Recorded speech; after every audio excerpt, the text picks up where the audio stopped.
안녕하세요. 오늘은 제일 중요하면서도 어려운 부분인 유학갈 나라를 어떻게 정해야 하는지에 대한 이야기를 해보려고 해요. 여러분의 미래에 가장 큰 영향을 줄 수 있는 결정이니까 당연히 쉬운 문제는 아닐 거예요. 한번 정하고 나면 앞으로 쭉 준비를 할 수가 있는데 처음에 정하는 게 참 쉽지 않아요. 미래가 크게 달린 일이니까요. 제가 댓글에서도 가르쳤던 학생들한테도 항상 듣게 되는 질문인데요. 사실 이 대답을 어떻게 하면 좋을지에 대해서 많이 생각을 해보고 그리고 다른 유튜브, 블로그, 인터뷰를 찾아봤어요. 근데 쉽지 않더라고요. 거의 대부분 미대 합격 영상, 미대 다니면서 느낀 점들 이런 것들을 보여주는데 유럽, 북미 또 한 나라를 특정을 해서 나누는 영상은 찾기 쉽지 않았어요. 그 답을 다 아는 분들은 사실 많지 않겠죠. 절대적인 답도 아니고 그리고 뭐 여러 나라를 다 다녀보거나 아니면 학교를 다 다녀보거나 이럴 수가 없잖아요. 전적으로 학생들이 스스로 찾고 비교할 수밖에 없겠죠. 제가 북미에서, 한국에서 그리고 유럽에서 다 살아보고 이쪽 분야에 관심을 두고 본 결과를 나름 오늘 이야기를 해보려고 해요. 그리고 한 가지 더는 제가 오늘은 디자인 관련된 부분에 대해서 좀 더 이야기를 하기 때문에 그 점을 생각해 주시고 보셨으면 좋겠습니다.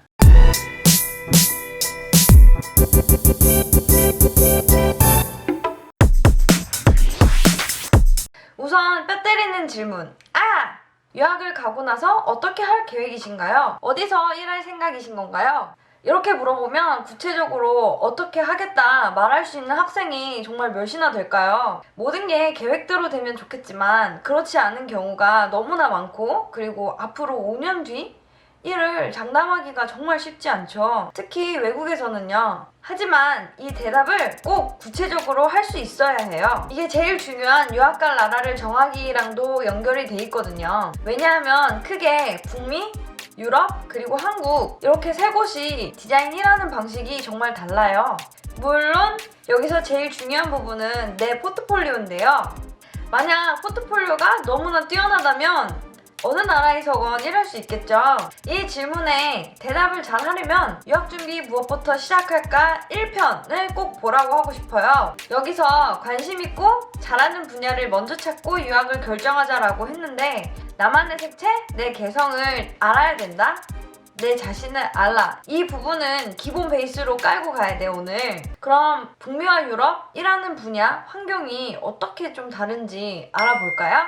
디자인 분야는 혼자서 일하기보다는 여럿이서 협력해서 클라이언트의 니즈를 맞춰주고 그리고 그 결과물을 만들어내는 건데요. 이 부분을 염두에 두시고 생각을 하시면 일하는 환경에 따라 정말 많이 달라져요. 같이 회의하는 사람의 생각과 공감대 이런 것도 정말 중요하고 또 그거에 따라서 결과물이 많이 달라요. 가끔 학생들이 미국도 포기 못하고 유럽에서 유학도 포기 못하고 그런 경우가 있는데 그럴 때 유럽에서 공부하고 미국 가서 일하면 되지 이렇게 많이 생각을 하시는데요. 사실 이 부분이 쉽지만은 않아요. 안 된다고 이야기하는 게 아니라 정말 일하는 환경에 달라서 미리 알고 가야 적응을 빠르게 하실 수 있다고 말하고 싶네요. 우선 북미, 유럽 키워드로 특징들을 이야기를 하자면 북미는 이노베이션하고 테크놀로지, 팀이 잘 어우러진 디자인을 좀 더 선호하는 것 같고요. 그리고 아무래도 유럽보다는 좀 더 스피디하고 좀 더 비즈니스 마인드드가 있는 커머셜 어프로치를 좋아하고 한국말로 굳이 한 키워드로 꼽자면 디자인 혁신이라고 할 수 있어요. 유럽 같은 경우에는 좀 더 메서드를 따지는 less focus on speed라고 할 수 있어요. 스피드보다는 좀 더 그 프로세스 과정을 중시하는 것 같아요. 서비스 디자인이랑 익스페리멘털 디자인이 강세인 것 같고 한국말로 키워드를 뽑자면 디자인 본질을 더 중요시 생각하는 것 같아요. 이렇게 제가 보고 듣고 느낀 결과를 정리해봤어요. 우선은 대학에 가서 디자인을 들었을 때 리서치 과정이 있고 자료를 도출할 수 있는 것들을 분류한 다음에 그 부분에 대해서 충분히 실험을 하고 그 다음에 솔루션을 만들어내는 방법이 디자인 프로세스라고 하는데요. 이 부분을 얼마나 시간과 돈을 투자하느냐에 따라 달라요. 유럽은 과정 중시하고 충분히 생각하고 실험할 수 있는 기간을 많이 주는 반면에 북미는 그 시간이 유럽보다는 적어요. 좀 더 스피디하다고 할 수 있어요. 이 부분이 좋을 수도 있고 아닐 수도 있어요. 좀 더 과감하게 스피디하니까 디자인도 다채롭고 그리고 창의적으로 나올 수 있는 부분이 있죠. 하지만 또 너무 사용자를 고려 안 한 디자인 아니면 완성도 높은 디자인이 나오기 힘들 수도 있어요. 우선 북미 같은 경우 대학을 나오고 나면 디자인 혁신을 모티브 삼는 게 많아서 좀 더 과감한 디자인 투자를 하고 또 일하는 환경도 디자인 펌도 많고 대기업도 많기 때문에 영 디자이너들이 넓은 마켓에서 다양하게 경험을 해볼 수 있어요. 하지만 유럽 같은 경우 미국처럼 어쩌면 미국보다 더 디자인을 중요하게 생각을 하고 심미적인 것뿐만이 아니라 디자인 본질을 많이 중시하기 때문에 더 오래 걸리고 그리고 보수적인 측면이 있다고 볼 수 있겠죠. 하지만 하나 만들 때 정말 완성도 있는 디자인을 추구하는 편이에요. 그리고 유럽은 우선 EU가 묶여 있어서 미국보다 넓은 디자인의 다양성이 있다고 생각하시면 좋은데 문제는 여기서 느낀 경우 생각보다 폭넓게 나라들이 섞이지 않는 것 같다는 거예요. 미국, 캐나다는 아예 멀티컬처럴리즘이 배어 있는데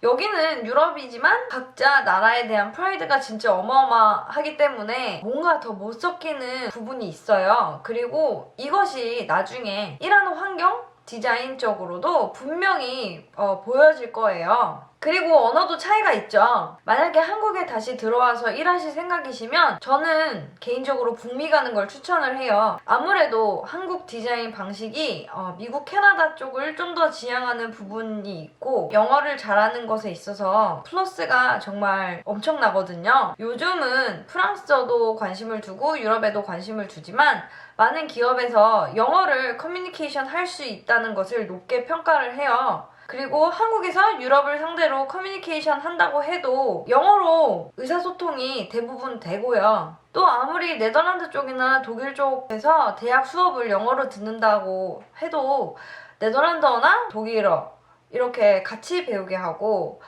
나중에 특히 졸업 후에 자기네 언어를 못하는 것을 정말 안 좋아하는 것 같더라고요. 한국에서 영어도 완벽하게 배우지 못한 상태에서 유럽에 와서 독일어나 프랑스어, 네덜란드어를 배우고 영어 수업도 따라가기 위해 배우고 동시에 졸업 후에 로컬 언어를 더 배워야 되는 부분이 분명히 있어요. 그래서 더욱더 유학 준비를 하면서 앞으로 어느 쪽을 공략을 할 건지에 대한 확실한 마음을 먹어야 된다고 하는 거예요. 그리고 한국이 디자인 뽑는 시간이 제일 짧다고 할 수 있죠. 제가 한국에서 인터뷰를 볼 때에도 디자인 프로세스를 정말 잘 알고 이 부분을 회사에 보탬이 되게 정말 열심히 일하겠다라고 해도 부담스러운 경우가 많더라고요. 제가 볼 땐 한국은 디자인적 사고나 프로세스를 많이 도입을 하고 싶어 하나 기업에서 이 부분을 받쳐줄 시스템이 아직까지는 많이 부족한 것 같아요. 물론 예외도 있지만 그렇기 때문에 유럽 디자인 프로세스 방식이랑은 좀 더 차이가 있죠. 그리고 사는 환경에 따라 생각하는 마인드가 달라지잖아요. education, work condition, 그 다음에 welfare 이런 것도 다 차이가 있기 때문에 제가 그냥 정말 개인적인 생각을 제너럴하게 다른 것들과 비교를 하자면 미국 시민권자이던 유학생이던 대학에서 디자인 전공을 하는 데 있어서 수천 달러, 수만 달러가 필요하죠. 그렇기 때문에 공부를 해도 여유가 없어요. 물론 교수님들도 프로젝트 듀 데이트나 이런 것들을 빠르게 진행한다고 하더라도 하나를 꾸준히 탐구할 시간적 여유가 사실 없는 편이에요. 유럽이랑 비교해 봤을 땐 유럽은 독일 같은 경우 유학생에게도 혜택이 좋고 벨기에나 네덜란드 학생들과 얘기해 봤을 때도 의료, 교통비, 재료비 이런 비용도 주고 각종 콜라보레이션 할 수 있는 과제 같은 것도 정말 프리한 활동이 많다고 들었어요. 그리고 시간적 여유 비용을 충분히 줘요. 하지만 결과물도 정말 풍성해야 돼요. 졸업생이면 더욱더 그 나라 말을 잘 알아야 하고 그리고 졸업생이 정말 적고 대학 나오기 정말 힘들다고 들었어요. 물론 미국, 캐나다도 졸업하는 게 쉽진 않은데 여기는 정말 힘들더라고요. 이렇게 북미와 유럽은 차이가 큰 거를 제가 느꼈고 그리고 디자인에서도 다를 수밖에 없다는 것도 알게 됐어요. 그럼 여기서 결론은 뭘까요? 우선 이렇게 다르다는 거를 충분히 리서치를 해보시고 학교 나라를 정하시는 게 제일 중요해요. 자기가 추구하는 관심 있는 디자인 방향이 예를 들어 좀 더 테크놀로지 베이스나 아니면 UX 디자인 베이스로 디자인을 가고 싶다면 뭐 북미 쪽으로, UX 디자인이더라도 서비스 디자인 기반이나 아니면 깊은 연구를 통해 진짜 정말 독특한 자기만의 디자인을 키우고 싶다 하면 유럽을 추천드려요. 물론 제가 유심히 본 생각이라 절대적으로 맞다고 할 수는 없지만 그런 흐름이 있다는 거를 꼭 이야기해주고 싶었어요. 두 번째는 외국 미대를 가면 디자인 프로세스를 다 알려주는데 꼭 꼼꼼하게 모든 프로세스 진행 방식을 배우세요. 제가 졸업하고 일하다 보니 이렇게 학교에서 하던 방식을 회사에서 다 진행을 하진 않아요. 물론 엄청나게 돈이 들고 시간이 들어서 정말 대규모 프로젝트 할 때는 적합한데 그렇지 않은 경우도 많거든요. 그래도 알고 나서 졸업 후에 포트폴리오에 나는 이런 디자인 프로세스를 잘 알고 그리고 이것을 잘 실천한 준비가 되어 있다 라는 것을 어필을 하면 나중에 좀 더 높은 위치, 매니징까지 염두할 수 있는 인재가 될 확률이 높아요. 일하는 환경이 다르다는 것을 염두하고 항상 대학에서도 공부할 때도 구체적으로 어느 회사에 일할지를 좀 더 계획을 하시고 대학에서 치우치지 않는 글로벌 포트폴리오를 만들어서 어디 가서도 한국이든 유럽이든 미국이든 만족시킬 작품을 만드시는 게 제일 좋겠죠. 오늘 이 영상을 보시고 꼭 유학 갈 나라의 환경도 리서치해보고 그리고 나만의 계획을 장기적으로 세우셔서 포트폴리오를 준비를 하셨으면 좋겠습니다. 감사합니다.